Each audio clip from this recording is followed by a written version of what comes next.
Good morning students. I am MRK. Today 10th Maths class chapter 4 theorem பார்க்க போறோம். First theorem வந்து BPT Basic Proportionality Theorem அப்படினு சொல்லுவாங்க. இல்லனா Thales Theorem அப்படினு சொல்லுவாங்க. இல்ல Thales Theorem சொல்லுவாங்க. ஓகேயா? ரைட்? ஓகே. ரைட். ஸ்டேட்மென்ட் என்ன கொடுத்திருக்குன்னு பாரு. இதுக்கு 2 மார்க் ஸ்டேட்மென்ட் எழுதணும், படம் போடணும். Okay? Right. A straight line drawn parallel to a side. அதாவது ஏதாவது ஒரு சைடுக்கு பேரலாக ஒரு லைன் வரைகிறோம் அப்படின்னா இன்டர்செக்டிங் டு அதர் 2 சைட்ஸ், அது வந்து மற்ற 2 சைடையும் இன்டர்செக்ட் பண்ணும் அப்படின்னு சொல்லியிருக்கு. இந்த சேம் ரேஷியோ அப்படின்னு சொல்லியிருக்கு. ஓகேயா? ரைட். ஃபஸ்ட்டு கிவன் ஸ்டேட்மெண்ட்டை மெமரி பண்ணிடு, இதே மாதிரி புரிஞ்சு படிச்சிரு, படம் போட்டுக்க, பார்த்துக்கோ. இதுதான் பேசிக் ப்ரொபோஷனாலிட்டி தியரம் அப்படின்றது. ஃபஸ்ட்டு ஒன் கிவன் அப்படின்னு கொண்டு வரணும் கணக்கை. கிவன் கொண்டு வரையில் நீ என்ன செய்கிற அப்படின்னு மட்டும் பாரு. இன் ட்ரையாங்கிள் ஏபிசி அப்படின்னு எழுதுகிறோம். இன் ட்ரையாங்கிள் ஏபிசின்ற ட்ரையாங்கிளில் என்ன டின்ற பாயிண்ட்டும் ஈன்ற பாயிண்ட்டும் டின்ற பாயிண்ட்டு இந்த பாயிண்ட் இருக்கு பாரு, இது ஏன்ற சைடில் இருக்குது ஏபியில். இது ஏசியில் என்ன இருக்குது? இ. அப்போ D and E are the points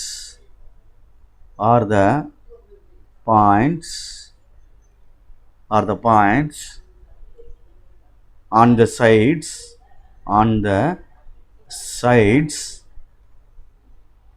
AB and AC respectively அப்படின்னு எழுதணும். ரெஸ்பெக்டிவ்லி அப்படின்னா முறையாக அப்படின்னு அர்த்தம். சொல்லுங்க, புரியுதா சொல்கிறது? ரெஸ்பெக்டிவ்லி அப்படின்னு அர்த்தம். Okay, good, right. அடுத்து டு ப்ரூவ் அப்படின்னா நிரூபிக்க வேண்டியது அப்படின்னு அர்த்தம். இந்த மாதிரி ஏடி பை டிபி அப்படின்னு போட்டுக்கோ. AD by DB equal to அதே அதர் சைடு ஏஇ பை என்னது இசி. இதைத்தான் நம்ம ப்ரூவ் பண்ணணும், கடைசியில் ஆன்சரில் கொண்டு வரணும். Okay students, good, right. Okay, இப்போ அடுத்து கன்ஸ்ட்ரக்ஷன் மீனிங் வரைய போகிறது. கன்ஸ்ட்ரக்ஷன் அப்படின்னா வரைதல் அப்படின்னு அர்த்தம். கன்ஸ்ட்ரக்ஷன் அப்படின்னு அர்த்தம். Okay students, given to prove construction. என்ன வரைய போகிறோம் அப்படின்னா இந்த பிசிக்கு பேரலாக டிஇ அப்படின்னு வரைய போகிறேன். ட்ரா எ லைன் டிஇ வரைகிறேன். பேரல் டு எதுக்கு? பிசிக்கு பேரலாக வரைகிறேன். பிசிக்கு பேரலாக வரைகிறோம் அப்படின்னு எழுதிடணும். புரியுதான்னு பார்த்துக்கோ. ட்ரா எ லைன், அது இந்த போட்டேன். சரிங்களா? ரைட். அடுத்த மேட்ரு என்னென்னா ப்ரூவ் பண்ண போகிறேன். ப்ரூவ் பண்ணையில் நீங்கள் ஸ்கூலில் வந்து புக்கில் படி எழுதையில் ஃபஸ்ட்டு வந்து ஸ்டேட்மெண்ட் அப்படின்னு எழுதியிருக்காங்க. சரிங்களா? நியூ எடிஷன்லேருந்து இப்படி போகுது. முன்னாடியெல்லாம் டேரெக்டாக ப்ரூவ் பண்ணிடுவாங்க. இப்போ ரீசன்லாம் சொல்கிறாங்க. அதனால் ரீசன்லாம் சொல்லிடு, நிதானமாக எழுது. நான் சொல்ல எழுதுகிற மாதிரி எழுது. ஒரு டேபிள் மாதிரி போட்டு க்ரியேட் பண்ணிக்க. நான் உனக்கு சும்மா எழுதுகிறேன். Right, okay. ஃபஸ்ட்டு இந்த ஒன்றுன்ற ஆங்கிளும் தர்றா. இப்படி ஒரே சைடில் இருக்கு பாரு, இப்படி இ மாதிரி ஷேப்பில் இருந்தால் இது கரஸ்பாண்டிங் ஆங்கிள் அப்படின்னு சொல்லுவாங்க. அப்போ நான் என்ன எழுதுறேன்னா 1 அப்படின்னு எழுதுகிறேன். இந்த ஒன்றுன்ற ஆங்கிளை எழுதுகிறேன். ஒன்றுன்ற ஆங்கிளுக்கு எழுதிட்டேன். அடுத்து இங்கே என்ன இருக்குதுன்னு பார்த்துக்க. இந்த சைடு 2, இந்த சைடு என்ன இருக்குது? 2. பார்த்துக்க, பொறுமையாக மனப்பாடம் பண்ணக்கூடாது. அடுத்து என்ன இருக்குது? 3. இதைத்தான் இங்கே நான் எழுதியிருக்கேன். 1 2 3ன்னு அந்த ஆங்கிள் எழுதியிருக்கேன். ஓகே ஸ்டூடெண்ட்ஸ், நிதானமாக செய்ய 1 2 3 எழுதியிருக்கேன். Right, okay. இப்போ நான் இதுக்கு தேவையானது எழுத போகிறேன்டா தம்பி. இதுக்கு தேவையானது எழுத போகிறேன் அப்படின்னா மெமரி பண்ணக்கூடாது. இந்த ஒன்றுக்கு எழுதையில் ஏபிசி நடுவில் தான் ஆங்கிள் வரணும். அப்போ ஏபிசி ஹோல் ட்ரையாங்கிளுக்கு உள்ளது angle ABC equal to good. அடுத்த ஒன்று எங்கே இருக்குன்னு பாரு, இந்த இருக்குது மேலே, ஆங்கிள் ஏடிஇ. Angle ADE. ஓகேயா? அப்போ ரெண்டுமே ஒரே சைடில் தானே இருக்குது. ரெண்டுமே ஈன்ற மாதிரி இந்த மாதிரி சைடில் இருக்குது. அங்கே ஒன்று தான், இங்கேயும் ஒன்று தான். அதே மாதிரி ரெண்டுமே இப்படி போட்டோம்னா இங்கிட்டு 2 வந்துடும், இங்கிட்டு என்ன வந்துடும்? 2 வந்துடும். ஒரே சைடில் இருக்கனால இது 1 2 ரெண்டுமே கரஸ்பாண்டிங் ஆங்கிள்ஸ்னு சொல்லுவாங்க. இது என்ன அப்படின்னா கரஸ்பாண்டிங்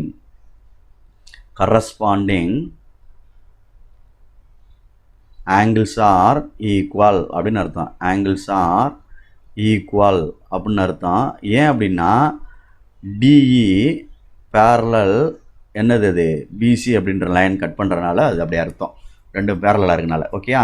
சேம் அதே தான் ரெண்டுக்கும் எழுதணும். ரெண்டுக்கு இந்த சைடு எழுதுகிறேன். ACB angle ACB. Okay students, good. Next equal to angle அடுத்து எழுதுகிறேன் ஏஇடி அப்படின்னு எழுதுகிறேன். இது 2 இதுவுமே corresponding angles are equal. Sentence எழுதிடுறேன், நான் டிட்டோ போடுற மாதிரி போட்டுறாத, எழுதிடணும். ஓகே. நெக்ஸ்ட்டு தேர்டு பிஏசின்னு ஒன்று ஃபுல் லெட்டர்ஸ்க்கு ஒன்று எழுதுகிறேன், ஃபுல்லு ட்ரையாங்கிளுக்கு ஒன்று எழுதுகிறேன். பிஏசி. அப்போ பிஏசி அப்படின்னு ஒன்று எழுதியாச்சு. ஈக்குவல் டு அதே மேலே உள்ள ட்ரையாங்கிள் ஏடிக்கு எழுத போகிறேன். டிஏஇ இது தம்பி 3ன்ற ஆங்கிள் மேலே 2 ட்ரையாங்கிளுக்குமே அது ஈக்குவலாக இருக்குது, காமன் அப்படின்னு அர்த்தம். அப்போ காமன் ஆங்கிள் அப்படின்னு எழுதணும். காமன் ஆங்கிள் பொதுக்கோணம் அப்படின்னு தமிழில் அர்த்தம். காமன் ஆங்கிள் அப்படின்னு அர்த்தம். புரியுதா சொல்கிறது? நெக்ஸ்ட்டு என்ன செய்கிறேன் பாரு, அடுத்த பேஜுக்கு போகிறோம். ட்ரையாங்கிள் இப்படி தானே இருந்துச்சு, இப்படி இருக்குது. ஓகேயா? ஏபிசி, இந்த இடத்துல டி, இது என்னது இ. Okay right. நான் இப்போ என்ன வரேன் பாரு, இந்த மாதிரி ஒரு கொம்பு மாதிரி இப்படி போட்டுக்கோ. அப்படி போட்டுக்கோ. இல்லை கோபுரம் மாதிரி இப்படி போட்டுக்கிட்டாலும் சரி, கொம்பு மாதிரி போட்டுக்கிட்டாலும் சரி. அப்படி போட்டுட்டு ஃபஸ்ட்டு நான் எழுதுகிறேன். என்ன எழுதுகிறேன் அப்படின்னா, இந்த இடத்துல அந்த 3 ஆங்கிள் ஒன்றா ஆயிடுச்சுல, 1 2 3. அதனால் தர்ஃபோர் பை AAA சிமிலாரிட்டின்னு எழுதிரு.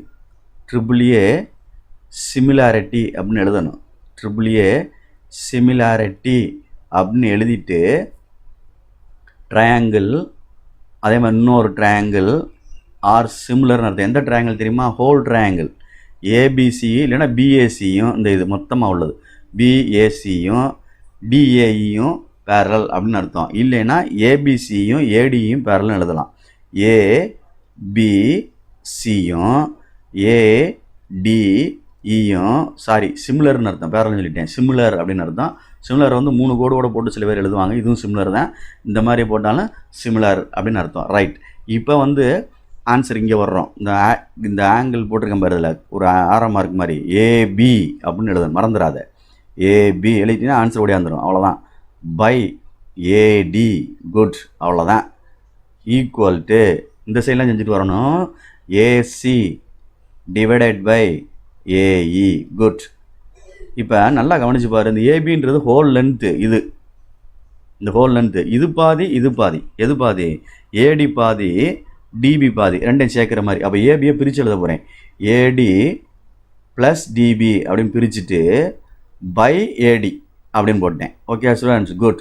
அப்போ ஏசி எழுதையில் எப்படி எழுதலாம்? இந்த சைடு எழுதையில் யோசிச்சு பாரு. ஏஇன்னு ஒரு பாதி எழுதிட்டு அப்புறம் ஈசின்னு ஒரு பாதி, ஏஇ அப்படின்னு ஒரு பாதி ப்ளஸ்ஸு ஈசின்னு ஒரு பாதி. Okay right, பிரிச்சாச்சு. பை என்ன இருக்குது? ஏடி. இப்போ டினாமினேட்டரை தனித்தனியாக பிரிச்சுக்கோ, இது பை இது. அப்போ ஏடி பை ஏடி அப்படின்னு பிரிக்கணும். ஏடி பை ஏடி அப்படின்னு பிரிச்சிரு. Okay good.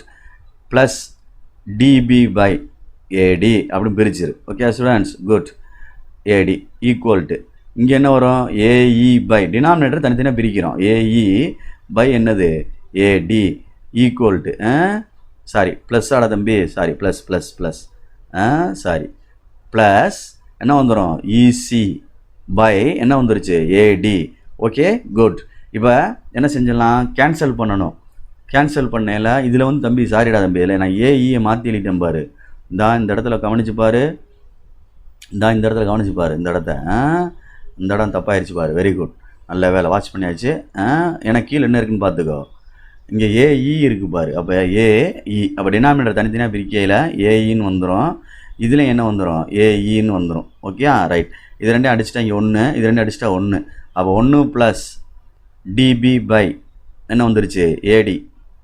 பொறுமையா ரைட். அடுத்து 1 ப்ளஸ் இசி பை என்ன வந்துடும்? ஏஇ. ஓகே. இப்போ +1 கேன்சல் பண்ணியிருந்த ரெண்டு சைடுமே. இப்போ மிச்சம் என்ன இருக்குது? DB by AD equal to இங்கே என்ன இருக்கும்? இசி பை என்ன இருக்குது? ஏஇ. இப்போ ரெண்டு சைடும் டேக்கிங் ரிசிப்ராக்கல்னு எடுத்துரு. டேக்கிங் ரிசிப்ராக்கல் மீனிங் தலைகீழி அப்படின்னு அர்த்தம். ரிசிப்ராக்கல் அப்படின்னு அர்த்தம். டேக்கிங் ரிசிப்ராக்கல் அப்படின்னா தலைகீழி. அப்போ AD by DB. Okay, good. அடுத்து ஏஇ பை இசி. இதுதான் நீ ப்ரூவ் பண்ண சொன்ன வேண்டிய ஆன்சரில் அங்கே 2 ப்ரூவில் எழுதியிருப்ப. வேணா செக் பண்ணிக்க. ஓகே ஸ்டூடெண்ட்ஸ், நடுவில் ஒரு கோடு மட்டும் இப்படி லைன் ட்ரா பண்ணிக்க. Okay, good. ஹென்ஸ் ப்ரூவ் அப்படின்னு எழுதிடணும். தேங்க்யூ. Very very important. புரியுதான்னு பார்த்துக்க. இதோட ஈஸியாக எதாவது சொல்லிக் கொடுக்க முடியாது. நான் சொல்லிக் கொடுத்துட்டேன். பார்த்து கேர்ஃபுல்லாக படிச்சுக்க. Thank you. Good morning students. I am MRK. Today 10th maths class, chapter 4 geometry. அதாவது தியரம் பார்க்குறோம் நம்ம. First ABT theorem.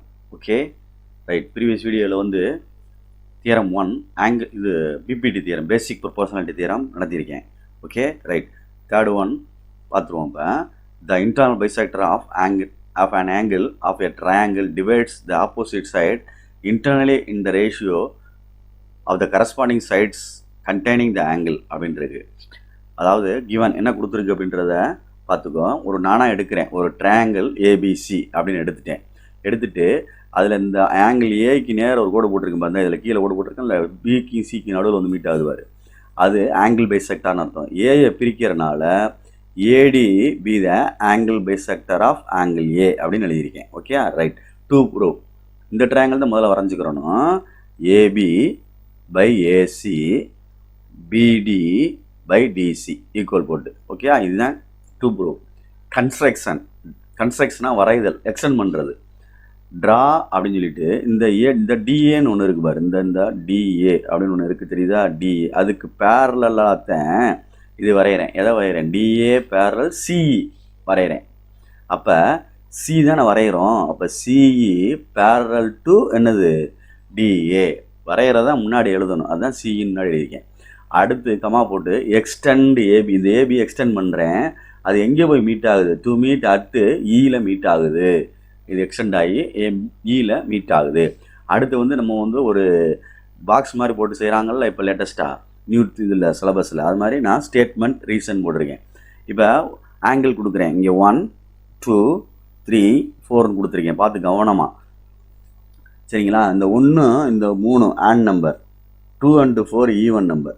அப்போ 1 3 முதல்ல எடுத்து எழுதியிருக்கேன். இந்த எழுதியிருக்கேன் 1 3 அப்படின்னு எழுதியிருக்கேன். அந்த 1 3 அதாவது 1 3 அப்படின்னு எழுதியிருக்கேன். ஆன் நம்பர் எழுதியிருக்கேன். இது ஃபஸ்ட்டுன்னு அர்த்தம், சரிங்களா? அதுக்கு உள்ளதை எழுதையில் பார்த்து கவனமாக எழுதணும். ஆங்கிள் எப்பயுமே நடுவில் தான் வரணும். இங்கே நடுவில் தான் வரணும். ஆங்கிள் எப்பயுமே என்னது? நடுவில் தான் வரணும். அது கேப் மாதிரி போட்டிருக்கேன். போடலாம், இல்லை போடாமல் இருக்கலாம். உன்னுடைய விருப்பம். தெரியறக்காண்டி எழுதியிருக்கேன், சரிங்களா? பார்த்து நிதானமாக. ரைட். பிஏடி அப்படின்ற ஆங்கிள் ஒன்று. அதே மாதிரி இங்கே ஏ, இந்த ட்ரையாங்கிளுக்கு ஏஇசி, இந்த 3. அப்போ இது ரெண்டு ஒரே சைடில் இருக்கனால கரஸ்பாண்டிங் ஆங்கிள்ஸ் ஆர் ஈக்குவல் அப்படின்னு அர்த்தம். அதை 1ன்னு நேம் பண்ணியிருக்கேன். 2 ஈவன் நம்பர் 2ம் 4ம் இந்த இருக்குது. Even number 2 4. இதை செகண்ட் ஈக்குவேஷன் எடுக்கிறேன், சரிங்களா சொல்கிறது? ரைட். அப்போ இதுக்கு வந்து டிஏசி இந்த ஆங்கிள். அப்போ இங்கே 4 தானே அடுத்து எழுதணும். அப்போ ஏசிஇ அப்படின்னு ஆங்கிள் எழுதணும். இந்த எழுதிட்டேன். அதுதான் செகண்டு. ஓகே ஸ்டூடெண்ட்ஸு, அப்போ இது உள்ளே இருக்குது, இது வெளியில் இருக்குது. அப்போ ஆல்டர்னேட் ஆங்கிள்ஸ் ஆர் ஈக்குவல். உள்ளே வெளியே அப்படின்றதுனால ஆல்டர்னேட் ஆங்கிள்ஸு ஆர் ஈக்குவல் அப்படின்னு எழுதணும். ஓகே, நெக்ஸ்ட்டு பொறுமை, அடுத்த பேஜுக்கு போகிறேன். ரைட். அதாவது அடுத்து என்ன சொல்கிறோம் அப்படின்னா 1 2னா அந்த ஏடின்றது ஏன்ற ஆங்கிளை பிரிச்சிருந்துச்சுல. இந்த இப்படி எழுதுகிறோம்ல, இப்படி போடையில் ட்ரையாங்கிள் போடையில் எனக்கு ஒரு கோடு போட்டிருக்கோம். இது வந்து ஏ ஆங்கிள். இந்த ஏடின்றது angle bisector of angle A. இந்த ஏயை பிரிக்கிறது, சரியா? அது இங்கே வந்து மீட் ஆகுது. பிக்கும் சிக்கும் வந்து நடுவில் மீட் ஆகுது. அப்போ பிஏடி டிஏசி அல்லது சிஏடி நடுவில் வர்ற மாதிரி டிஏசின்னு எழுதலாம், அல்லது சிஏடின்னு எழுதலாம். அதுதான் 1 ஈக்குவல் இது 1 இது 2 ரெண்டே சமமாக பிரிக்கிறதுனால இது வந்து ஆங்கிள் பைசெக்டார். எது? AD is angle bisector of angle ஏன்னு எழுதிக்கலாம். ஆஃப் என்ன எழுதிக்கலாம், ஆங்கிள் ஏ அப்படின்னு எழுதிக்கலாம். ஆஃப் ஆங்கிள் ஏ அப்படின்னு வேணால் என்ன செஞ்சுக்கலாம், எழுதிக்கலாம். ரைட்டா? ஓகே ஸ்டூடெண்ட்ஸ், இது வந்து 3 அப்படின்னு நேம் பண்ணுறேன். அதுக்கப்புறம் இங்கனக்குள்ளே எழுதணும் ஃப்ரம் 1 and 2 and 3, 1,2 and 3. அதில் எது 2 ஈக்குவல் ஆயிடுச்சு பாரு, 3, 4 ஈக்குவல் அப்படின்னு சொல்கிறனால therefore triangle ACE is an isosceles triangle. AE equal to AC அப்படின்னு அர்த்தம். அப்போ AB by AC அடுத்து என்ன வருது, AB by AC. பார்த்து பொறுமையாக ஹேண்டில் பண்ணிக்கோ, சரிங்களா? சொல்கிறது AB by AC. அடுத்து இங்கே என்ன செஞ்சுருக்கோம் அப்படின்னு பாரு. ரைட்டா? Okay, AB by AC. இங்கிட்டு என்ன இருக்குது, BD by DC அப்படின்னு ப்ரூவ் பண்ணியிருக்கு. இதில் இந்த ஏசி ஈக்குவல் டு ஏஇ நீங்கள் மெஷர் பண்ணியிருக்க மாதிரி, ஏன்னா இந்த சைடும் இந்த சைடு ஈக்குவல், இந்த 2 ஆங்கிள் ஈக்குவல்னால ஐசோலஸ் ட்ரையாங்கிள் அப்படின்றனால. அப்போ இந்த ஏசிக்கு பதிலாக பின்னாடி என்ன எழுதியிருக்கேன், ஏஇன்னு பேக் சைடில் எழுதியிருக்கேன். ஆக்சுவலாக இது எழுதிட்டு தான் இது வந்திருக்கணும், நான் பின்னாடி இருந்து முன்னாடி போகிறேன். ப்ரூஃபை எழுதிட்டு இதான ப்ரூஃப் பண்ண சொன்னது, இந்த ப்ரூஃபை எழுதிட்டு ஏசிக்கு பதிலாக எதை மாற்றி விட்டுருக்கேன், ஏஇன்னு மாற்றி விட்டுருக்கேன். இங்கிட்ட அப்படியே தான் இருக்கும். என்ன அப்படியே இருக்கும்னா பிடி பை டிசின்னு அப்படியே தான் இருக்கும். Okay students, thank you. Good morning students, I am MRK. Today class 10th standard maths theorem பார்க்க போகிறோம். சாப்டர் 4ல் இருக்கும் பித்தாகரஸ் தியரம்.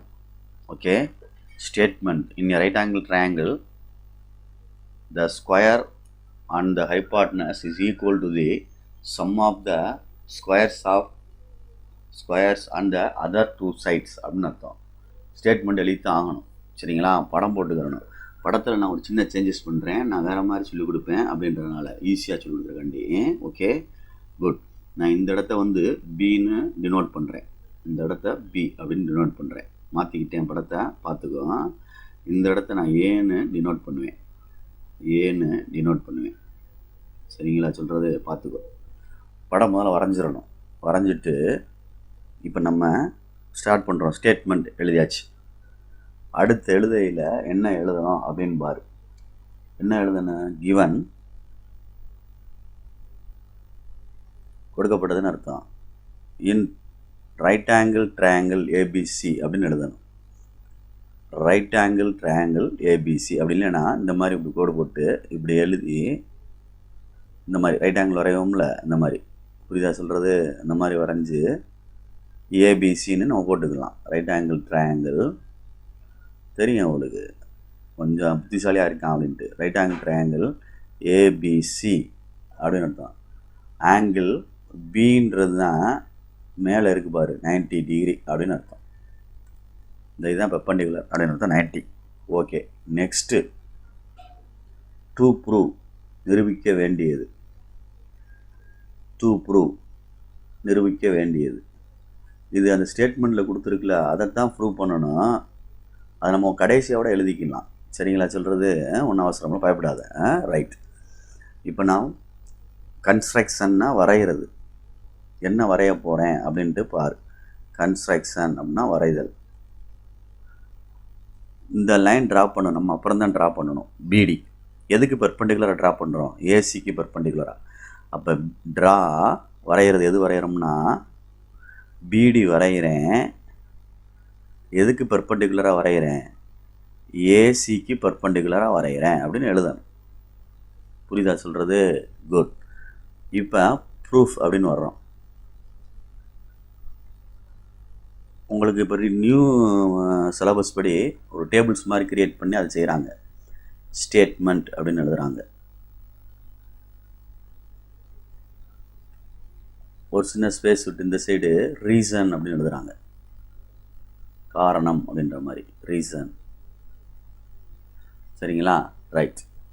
இப்போ நான் என்ன செய்கிறேன் அப்படின்னு பாரு, கொஞ்சம் பொறுமையாச்சு, அவசரப்படாத. நான் ஒரு ஃபார்மெட்டாக உன்னை புரிய வைக்கிறக்காண்டி செய்கிறது, தமிழ் மீடியத்துலேருந்து அப்படி பழகி வரனால. Okay, right. நம்ம இந்த இடத்துல நிற்கிற மாதிரி நினச்சிக்கோ. இந்த இடத்துல நம்ம நிற்கிற மாதிரி நினச்சிட்டு இப்படியே வாக் பண்ணு. இப்படியே வாக் பண்ணி மேலே போயிரு. அப்போ நான் எழுதுகிறேன், இன் ட்ரையாங்கிள், 2 சைடுமே எழுதிக்கலாம், ஏபிசி அப்படின்னு எழுதிட்டு சரியா?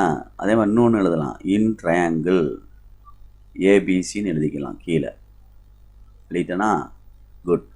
சிமிலர் அப்படின்னு எழுதணும். சிமிலர் அப்படின்னு எழுதணும். இப்போ இங்கே வாக் பண்ண போகிறேன். இங்கேருந்து அப்படியே போய் மேலே போகிறேன். ட்ரையாங்கிள் ஏ டிக்கு போகிறேன். டியிலேருந்து பிக்கு போயிடுறேன். இப்போ நான் எங்கே நிற்கிறேன்? மேலே நிற்கிறேன். மேலேருந்து மறுபடியும் கீழே இறங்கி இந்த லாஸ்ட் பாயிண்ட்டுக்கு போகிறேன். அப்போ மேலேருந்து இறங்கி பியிலேருந்து டிக்கு வர்றேன். டியிலேருந்து எதுக்கு போயிடுறேன்? சிக்கு போயிடுறேன். இதுதான் அர்த்தம். இப்போ நான் வந்து பொறுமையாக ரீசன் எழுத போகிறேன். ரீசன் எழுத போகிறேன் அப்படின்னா இந்த ரெண்டு எழுதியிருக்கல, ட்ரையாங்கிள் ஏபிசி, ட்ரையாங்கிள் ஏடிபின்னு, அதில் ரெண்டில் எது காமனாக இருக்குது? Angle B. ரெண்டுலேயுமே இருக்குது பாரு. அது 90 டிகிரி இஸ் காமன் ஆங்கிள். அவ்வளோதான், காமன் ஆங்கிள். புரியுதா சொல்கிறது? அதிலே பார்த்து ரெண்டுலேயும் இருந்தால் காமன் ஆங்கிள். அவ்வளோதான், ரெண்டுலேயுமே இருக்குது பாரு. அதேமாதிரி ஏயும் இருக்குது பாரு. ஏயும் என்ன செஞ்சுருக்கு? ரெண்டுலேயுமே இருக்குது. அப்போ ஆங்கிள் ஏ இஸ் காமன். அவ்வளோதான், காமன் ஆங்கிள். பார்த்து அதிலே எழுதிடலாம், ஒன்றுமே கிடையாது. ரெண்டுலேயும் இருக்குது அப்படி பொதுக்கோணம் அப்படின்னு. தேர்ஃபோர் பை டபுள்ஏ சிமிலாரிட்டி அதுபடி, டபுள்ஏ சிமிலாரிட்டி அதுபடி இந்த ரெண்டும் சிமிலர் நீங்கள் கணக்கில் எழுதிடணும். ட்ரையாங்கிள் ஏபிசியும் ட்ரையாங்கிள் ஏடிபியும் சிமிலர் அப்படின்னு அர்த்தம். இதுதான் ஃபஸ்ட்டு ஒன்றுக்கு உள்ளது. எடுத்து இங்கே எழுதியிருக்கோம் அப்படின்னு அர்த்தம். புரியுதா? குட். இப்போ இதில் நான் என்ன செய்கிறேன் அப்படின்னு பாரு. இந்த இப்படி போட்டு அப்படி போட்டுக்க. ஏபின்னு எழுதியிருக்கேன். சரிங்களா? அடுத்து என்ன எழுதியிருக்கோம்? பை என்ன எழுதியிருக்கேன்? ஏபி பை ஏசி அப்படின்ற மாதிரி. இல்லை ஏபி இங்கே வா, ஏடி, ஏபி பை ஏடி. அதே மாதிரி இங்கே ஏசி பை இங்கே என்ன இருக்குன்னு பாரு, ஏபி. அவ்வளோதான். இங்கே ஒன்று எழுதிட்டு இங்கிட்ட ஒன்று எழுதுறேன், இங்கிட்ட ஒன்று இங்கிட்ட எழுதுறேன். ஓ, இது மாதிரி கிளி மூக்கு மாதிரி இருக்குது, தெரியுதா? இப்படி ஏபி ஏசி. முதல்ல ஏபி எழுதிட்டு இங்கே ஏடி, அப்புறம் ஏசி எழுதிட்டு இங்கே ஏபி, ரெண்டு சைடு. இதுதான் கிராஸில் கொண்டு போனால் AB into AB, AB square equal to, இந்த கிராஸில் இது போச்சுன்னா ஏசி இன்ட்டு ஏடி. இதுதான்டா 1வது கொஸ்டின், இது ஈக்குவேஷன். குட். இப்போ நெக்ஸ்ட்டு பொறுமையாக செய்வோம். சரியா? நெக்ஸ்ட்டு பொறுமையாக செய்யல. நெக்ஸ்ட்டு பொறுமையாக செஞ்சுக்கிறோம். ரைட். அடுத்த ஸ்பேஸுக்கு வரேன், பேஜுக்கு.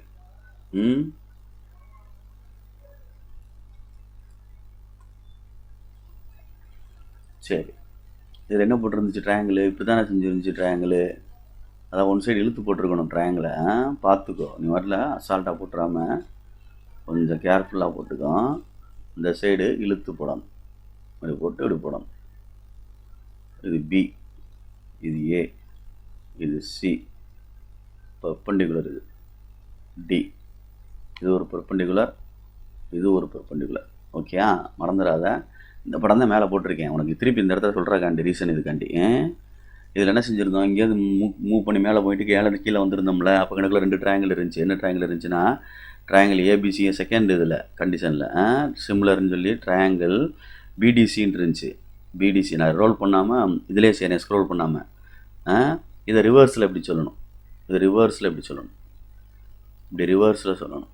அப்போ இங்கே சிபி, இங்கே என்ன சொல்கிறேன் பார்த்துக்க, சிபி அல்லது பிசி எப்படின்னா எழுதிக்க, டிவைடட் பை இங்கே என்ன எழுதியிருக்கோன்னு பார்த்துக்க, சிடி. 2 சைடு எழுதணும். இங்கே என்ன வரும்? ஏசி டிவைடட் பை அங்கே என்ன வந்துடும்? பிசி. பார்த்துக்கோ, கவனமாக. பிசி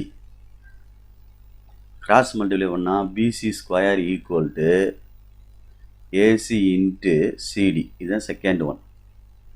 ஓகே, இங்கிட்டு நம்ம சிமிலர் ட்ரையாங்கிள் எடுத்து இதுக்கு முன்னாடி உள்ள லைனுக்காண்டி இதை நான் இப்போ எழுதணும். இது இங்கே எழுதிருந்துச்சு, இந்த இடத்துல எழுதி வந்திருப்போம். அது எழுதணும்ல, எங்களுக்குள்ள ரீசன் எழுதணும்ல. இதே மாதிரி எழுது. பி இஸ் காமன், ரெண்டுலேயுமே இருக்கு வர B. Angle B equal to 90 degree is common. Okay, next angle இதில் சி காமனாக இருக்குது ரெண்டுலேயுமே. Angle C is common. ஆங்கிள்னா எழுதிக்க. அந்த இது சிம்பிள் போட்டாலே எழுத வேண்டிய அவசியம் இல்லை. சரி, எழுதிக்க இருந்தாலும் சரியா. therefore பை WA சிமிலாரிட்டி, விதிப்படின்னு அர்த்தம். சிமிலாரிட்டி சரியா. பை WA சிமிலாரிட்டி இந்த இதை எழுதணும். ட்ரையாங்கிள் ஏபிசியும் ட்ரையாங்கிள் பிடிசியும் சிமிலர் அப்படின்னு அர்த்தம். புரியுதா? இதை வந்து உனக்கு ரஃபாக இங்கே மேலே இருக்குது, நான் அதை எடுத்து செஞ்சு காமிச்சேன். இது வந்து எந்த சைடில் இருக்குன்னா இங்கே இருக்கும், லெஃப்ட் சைடில் ஸ்டேட்மெண்ட்டு கீழே கடைசியாக இருக்கும், பார்த்துக்கோ. இந்த இதுக்கு மேலே அதுலேருந்து இதை எழுதியிருக்கேன். இப்போ நான் நடுவில் வர்றேன். ஃப்ரம் 1 and 2 இல்லை ஃப்ரம் 1 + 2 ரெண்டு ஆட் பண்ணுறோம். அதில் என்ன இருக்கும்னா ஏசி ஸ்கொயர்ன்னு இருக்கும். இதில் என்ன இருக்குன்னா பிசி ஸ்கொயர்ன்னு இருக்குது. ஈக்குவல் டு அங்கே என்ன இருக்குன்னு பாரு பொறுமையாக. ஃபஸ்ட்டு ஸ்டெப்பை பார்த்துக்கோ. இந்த ஏபி ஸ்கொயர்ன்னு இருக்கா, AC into AD, AC into AD, AB square இருக்குது. அதை பார்த்து தான் எழுதணும். AB square plus AC into ஏடின்னு ஒரு ஸ்டெப் இருக்குது, ப்ளஸ்ஸு இதில் ஏசி இன்ட்டு சிடின்னு ஒரு ஸ்டெப் இருக்குது. ரெண்டு ஆட் பண்ண, அந்த லெஃப்ட் சைடில் ஆட் பண்ணுறோம், இந்த ரைட் சைடு ரெண்டே ஆட் பண்ணுறோம். அப்போ இங்கே என்ன வரும்? AB square plus BC square equal to காமனாக ஏசியை வெளியே எடுத்துட்டோம்னா உள்ளே என்ன வந்துடும்? AD plus CD. இதையும் காமனாக எடுத்துட்டோம், இதையும் காமனாக எடுத்துட்டோம் ஏசியை. உள்ளே என்ன வரும்? ஏடி வரும், சிடி வரும். அந்த எழுதிட்டேன். சரி, ஏசி இது என்ன ஆகுன்னு பார்க்கணும். ஏடின்றது இந்த லென்த்து, சிடின்றது இந்த லென்த்து. அப்போ ரெண்டும் ப்ளஸ் தானே பண்ணியிருக்கு. அப்போ ஹோல் லென்த்னால் என்ன வந்துடும்? ஏசி அப்படின்னு வந்துடும், ஏசி அப்படின்னு வந்துடும். அப்போ ரெண்டையும் மல்டிப்ளை பண்ணால் என்ன வந்துடும்? ஏசி ஸ்கொயர் அப்படின்னு அர்த்தம். இங்கே என்ன இருக்குது? ஏபி ஸ்கொயர் ப்ளஸ் என்னடா தம்பி இருக்குது? BC square. therefore AC square equal to AB square plus BC square. இதுதான் பித்தாகரஸ் தியரம். இந்த ப்ரூஃபை எடுத்து அப்படியே 2 ப்ரூஃபில் எழுதிடலாம், ஒன்றும் பிரச்சனை இல்லை, ஈஸியாக போயிடும். தான் இந்த இடத்துல AC square equal to AB square plus BC square அப்படின்னு எழுதிடலாம். இந்த ப்ரூஃப் எடுத்து அங்கே எழுதிடலாம். புரியுதா? அதுதான் நான் முன்னாடியே எழுத வேண்டாம் அப்படின்னு சொன்னேன். ஏன்னா வேறு என்னத்தை ஏபிசின்னு மாற்றி எழுதிடாத அப்படின்னு சொன்னேன். இந்த ப்ரூஃப் தான் இங்கே கரெக்டாக கனெக்ட் ஆகணும், அதனால் எழுதியிருக்கேன். புரியுதான்னு பார்த்துக்கோ. ரெண்டும் ஒன்றா இருக்கணும். Okay, hence prove. தேங்க்யூ.